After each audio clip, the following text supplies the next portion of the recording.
Ren here, and today I want to talk about instant forgiveness in books. So the other day it was my work's Christmas meal. I know that Christmas was a while ago, but we couldn't do it in December because we were really busy, so we all decided to get together in January.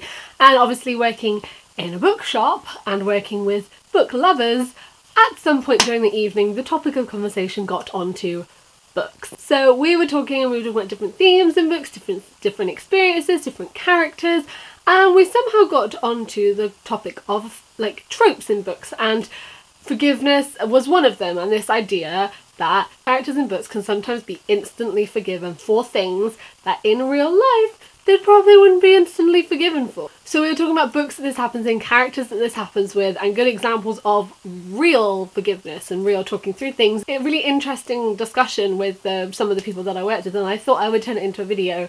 I'm hoping you understand what I mean, because I just want to preface this video by saying that obviously I do not think that we should hold grudges on everyone all the time, and we should never forgive anyone, and we should never let anyone learn from their mistakes, because if that was the case I would not know anyone in my life, because we've all made mistakes. We all make mistakes all the time, and we all sometimes we make bad decisions, sometimes we make wrong choices, and it's good that we can learn from them and we can grow from them and we can work things out with people, we can talk things out with people. And if we never forgave anyone, I would never forgive anyone, and no one would ever forgive me, and I wouldn't know anyone. So I don't think that's the case. The point that we were making in this discussion, it's not always simple, and in some books it seems to be that someone can be like really crap and do really crappy things, and then they do one good thing and they're just forgiven, and then everything they did wrong is forgotten about, and they never really have to come to terms or learn from the things that they did wrong. Examples of this have included characters such as Severus Snape from the Harry Potter books, Edward Cullen from the Twilight Saga, and Rhysand from A Court of Thorns and Roses and A Court of Mist and Fury.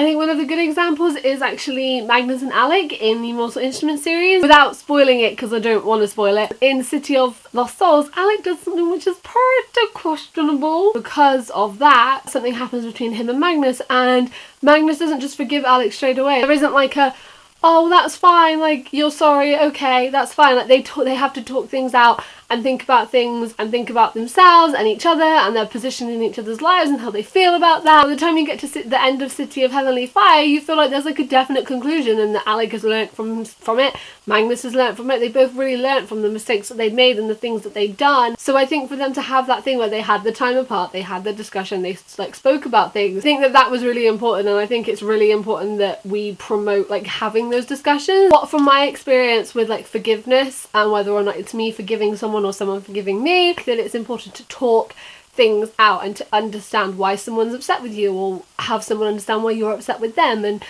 forgive them, of course. Like, obviously we're not talking like extremely bad things here, but like forgive people, of course, but talk it out as well, and have them understand why they upset you or why you upset them, and have this discussion and this thing so that you can come away from the whole experience a better person and having learned from something. Because if someone just says, oh, it's fine, don't worry, and it's kind of just brushed aside, then it may be something that happens again. If someone's forgiven really, really easily, then they may just think that that's fine, and then they continue to do it, and then they never really learn from it or realise what's at stake from doing it. Like I said, obviously I don't think that we should always hold grudges over everyone all the time. I'm not that kind of person. I would not want to be like that. I like being able to talk things out with people and have people learn from it and grow from it. I like having that kind of like, whether it be, like I said, someone forgiving me and me learning from something, or vice versa. And I think it's really important that you have those discussions and you do learn from things, because I think that's more of a reality rather than just, oh, it's fine, don't worry about it, let's just pretend that we've never done anything bad and that's absolutely fine. Of course, this is removing like extremist situations, because obviously there are some things which I don't think I could forgive people, but we won't go into that because that's a different story. I just think that sort of in the cases of some of these characters, it was just kind of like an instant forgiveness. I think that it's in so many other books as well, that you just see that character that does a bad thing and then it's just like they're instantly forgiven, and it's like, don't worry about it, it's fine, let's just all be happy. And then it kind of happens again, or they do something again, or they don't really learn from it. And I think it's really important that you do learn from things, and that you have that kind of experience where you do make a bad decision, which is fine, because every single one of us makes mistakes and we're only human. It's a mistake, and it's definitely something that we all learn from, but I think that it's important that we do learn from it, and it isn't just an instantly forgotten thing, and that it is something that we grow with and we understand. And I hope that you get what I mean. So yeah, last time I did the Not Like Other Girls trope rant, you guys seem to like the fact that I was talking about tropes that aren't the best. So this is one of them, and I wanted to discuss it because I think it's in a lot of books. We need to promote the whole like reality of like, we tell people when we're mad at them so that they can learn from it, and we don't stay mad at them, we're their friend again, and we can talk with them and we can learn from it, but it's important to learn from it. I hope you get me. I tweeted about making this video to get like a rough idea, because obviously I was just talking about it with people at work, so I wanted to get some of your ideas, and everyone seemed to get what I meant and said it was a good idea because it wasn't really spoken about enough. So I hope you get me.